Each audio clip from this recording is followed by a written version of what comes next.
Dans cette vidéo, nous allons continuer la modélisation de la maquette 3D. Et par rapport aux vidéos précédentes, j'ai continué la modélisation avec des éléments de dalles et murs pour les raies inférieures, les raies supérieures, les premiers étages. Du coup, modéliser la dalle de l'anneau de la partie centrale et en toiture, on a des poutres. Et ça donne ça en 3D.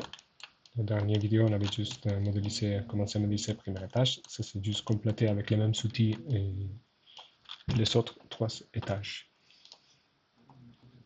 Si on vient à la coupe et à la façade que nous avions créée dans la vidéo précédente, on peut voir du coup tous les éléments qui se coupent automatiquement.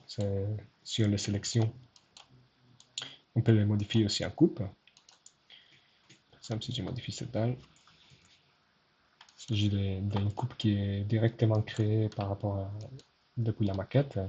Et on peut aussi choisir pour chaque élément l'aperçu qu'on veut dans la coupe. Par exemple, si je prends cet élément de poutre qui est sur la toiture, on peut choisir l'épaisseur quand il est coupé et quand il est en vue.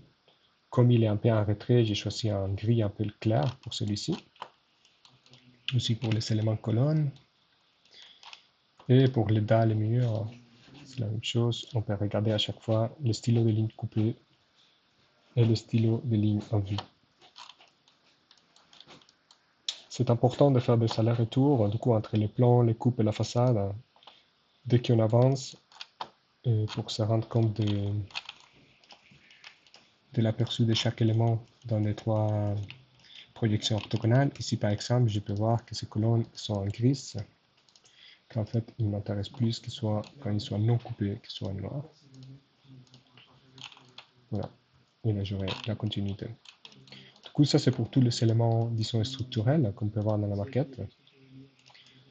Du coup, tous les murs et les dalles. Et maintenant, on va avoir des possibilités pour commencer la modélisation des fenêtres et des portes. Du coup, si je viens au premier étage et j'allume le plan de référence, on peut voir que dans cette partie-là, il y a une porte double qui occupe toute l'ouverture. Et ici, il y a une fenêtre, une unique fenêtre qui est en applique. C'est intéressant aussi de voir la relation avec les photos, parce que comme ça, on comprend un peu mieux comment les choses sont faites.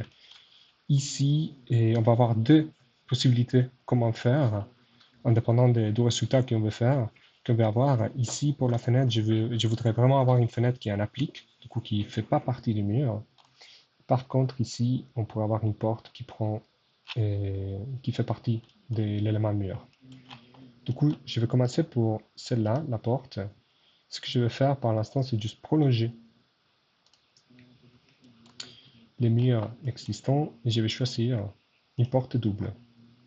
Du coup, j'ai déjà regardé qu'il y a une porte qui me convient bien. C'est une porte assez simple, avec un cadre fixe et un cadre mobile. Il y a aussi toutes les différentes options de largeur qui se trouvent à l'intérieur. Et je vais juste simplement placer cette porte à l'intérieur du mur. J'ai déjà choisi l'auteur pour qu'il prenne vraiment toute l'auteur. Et je vais choisir aussi le positionnement. Je pense que ça marche OK pour cet élément. Mais par contre, parfois, on a envie d'avoir une porte ou une fenêtre qui n'est pas associée à un mur existant. C'est le cas ici. Je préfère, du coup, j'aimerais placer une fenêtre qui n'est pas associée à aucun mur. Et pour cela, ce que je vais faire, c'est de créer un calque. C'est celui des 3D mur support porte ou fenêtre. Et je vais créer un mur de 5 cm, du coup la même largeur que la fenêtre. Je vais les placer un peu en retrait. Et là, je vais placer dessus une fenêtre. Cette fenêtre que je viens de placer, hein, j'ai déjà regardé pour une fenêtre qui fait plus ou moins la taille de l'ouverture, donc 406 pour 300 d'auteur, qui est à moins 50, parce que si vous vous rappelez, cette dalle elle est un peu plus bas que les niveaux de basse. Et là j'aurai cette fenêtre. Mais comme vous pouvez voir, cette fenêtre-là, elle n'est pas vraiment associée à la colonne. Elle dépend seulement d'un mur qu'on a créé. Et comme la fenêtre elle occupe vraiment toute l'auteur et toute la largeur, c'est vraiment comme si c'était un élément qu'après on peut dupliquer. Comme ça.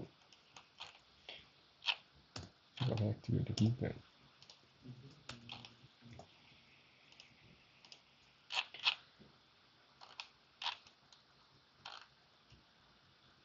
Et voilà. Donc on aura fenêtre de tous les côtés.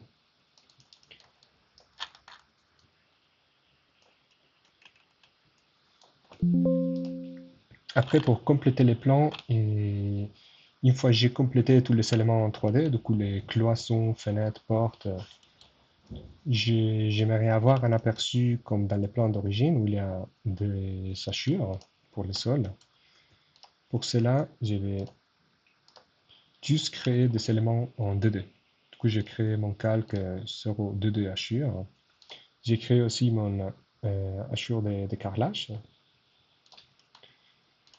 Et là, je vais juste simplement créer des hachures qui correspondent.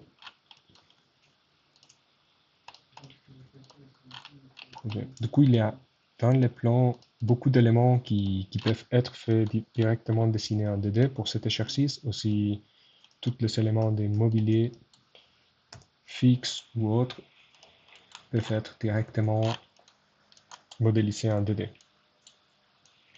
Pour les garde-corps, par contre, c'est bien de les modéliser aussi. Dans ces cas-là, je vais les modéliser simplement avec un élément dalle.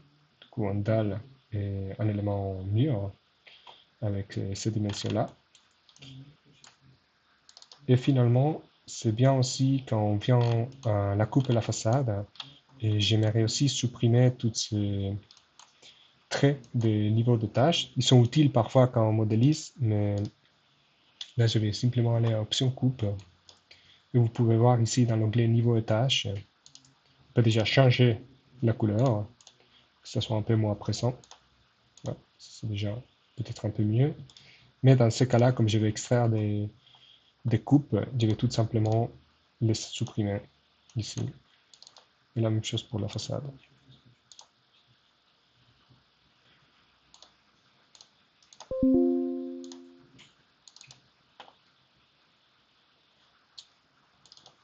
Et voilà, ça serait la continuation. Je vais continuer avec les hachures, les éléments en dessin de 2, finir avec les modélisations de portes et fenêtres et modéliser les terrains comme on avait vu pour l'exercice précédent.